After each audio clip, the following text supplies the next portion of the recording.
Hey, what's going on, guys? Welcome back. It's Claytano. Thank you so much for tuning in as always. And we're back with another Dungeon Hunter Champions video sponsored by Gameloft. And if you guys haven't already, make sure you guys download the game using the link in the description. You can download it for your Android, iOS, and Windows 10 devices.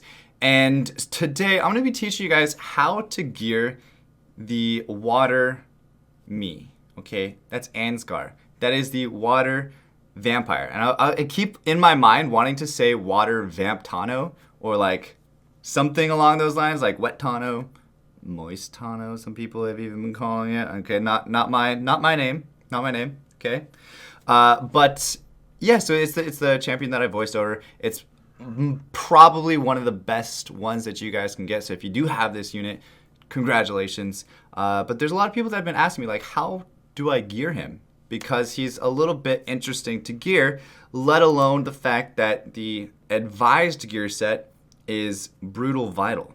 Okay, so first thing I want to do in this video is talk about the skills, and then we can kind of collaborate together and come up with the best gear set. Okay, this has been tested in multiple different ways, different builds, different things, and overall there's one build that kind of stands out as the best. Okay, but it does depend on where you're using it. Let's talk about that later though. Okay, so the first skill, Eternal Thirst, attacks enemies with his rapier and or claws when in his vampire form, healing for a portion of the damage dealt. The lower his current health, the greater the amount healed. So the lower he is, the more chance, or the more HP he gains back. So he's like on his last leg, like, nope, I'm gonna take all this. Bonus damage is based on max HP. Okay, now the next skill, Elegant Execution. This is technically his first skill. This is his base attack. First skill, Elegant Execution. Okay, this is swings his rapier 4 times at an enemy, dealing damage and healing for 70% of the damage dealt. Before each strike, teleports to a random location near the enemy and inflicts legendary mortal wounds on his first hit. Legendary mortal wounds is amazing. It has I think it has increased accuracy to land. It also can't get removed, which is, it's just there. It's gonna happen, and you can't heal yourself. So it's pretty crazy. Now, the second part to this skill, this is after he uses his ultimate skill, which changes into this bigger, scarier vampire guy, and you'll hear me yelling in this weird demonic voice when I'm in this form. And I'm just gonna refer to him as me because this is me. But vampire form ability, Bat Swarm, sends a swarm of bats forward, damages and slows enemies in a cone. Okay, that's pretty good. It slows, nice, but it damages them, and slows the enemies in a cone. Okay. Second skill, Hungering Swipes. Lunges forward with his rapier, damaging enemies in his path. Can be recast up to 3 times in a row. Each strike damages and steals a buff from each unit. And the stolen buffs are applied to all allies. Heals for 50% of the damage dealt. So if you're stealing invincibility, you're giving it to your allies. That's pretty cool. If you're stealing immunity, you're giving that to your allies. This is this is what makes the water me so good. Okay, now vampire form ability, Crimson Storm. This summons an aura of shadows, periodically damaging nearby enemies. While active, allies inside the aura avoid all damage from basic attacks. So those pesky little blade masters that just tick tick tick tick tick tick tick. Yeah, you don't gotta worry about them anymore.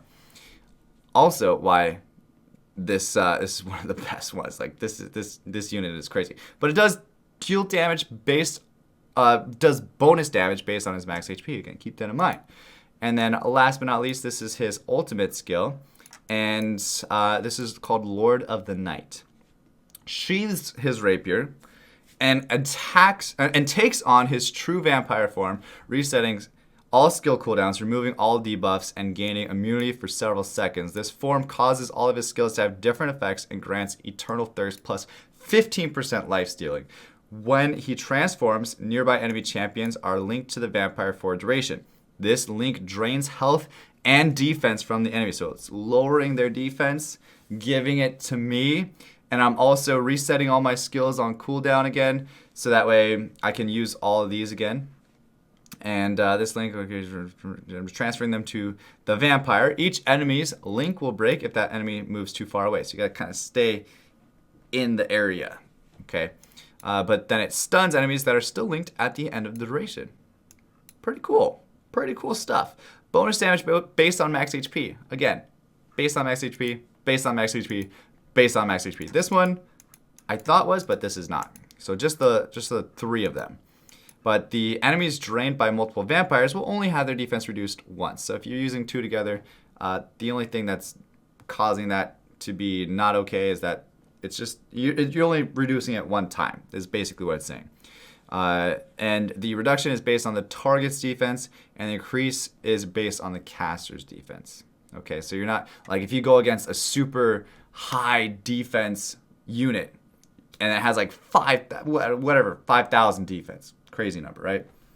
And you take like a portion of that, like say I want 50%, or I drain 50%, you're not giving yourself 2,500. You're just giving yourself 50% of like your defense. Does that make sense? Obviously those numbers aren't 100% true, but that's just to give you guys an idea. And then lastly, it increases the attack of ally champions by 38% just in the arena alone. So, lots of damage based on max HP. Yet, the gear recommendations say 35% attack brutal set. It does give you the vital set as well. But in my opinion, I think the best way to gear this champion is definitely adept. It's definitely adept. So that way you're running through your skills a lot more efficiently, a lot quicker. You have that 30% skill cooldown time. It's insane. So imagine if you think about it, this is on, 30% less. What 4-second cooldown? Crazy. It's just there's just basically no cooldown, especially since I have him fully skilled up and everything else. Trust me, it's worth it. And then if you have him with a little bit of HP, a little bit of attack, a little bit of crit damage, a little bit of everything kind of combined, crit rate, attack speed, just all the different stats, basically like a hybrid. I think the hybrid, in my opinion, is the best way to gear him. Some people just go HP, HP, HP. Some people go HP, crit damage, HP, crit rate, HP.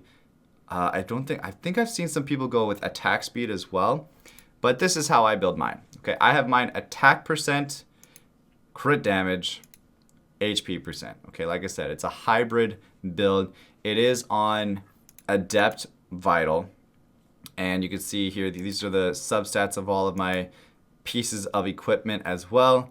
I could get a little bit more defense here, a little bit more attack out of these 2 pieces because I can level them up to plus 15. But overall, this is like, these are the stats that I have. And here's a look at the stats. So plus 35, almost 36,000 HP. I have plus 770 attack, which is very respectable. Again, I'm not too worried about attack. That's just kind of like as a bonus.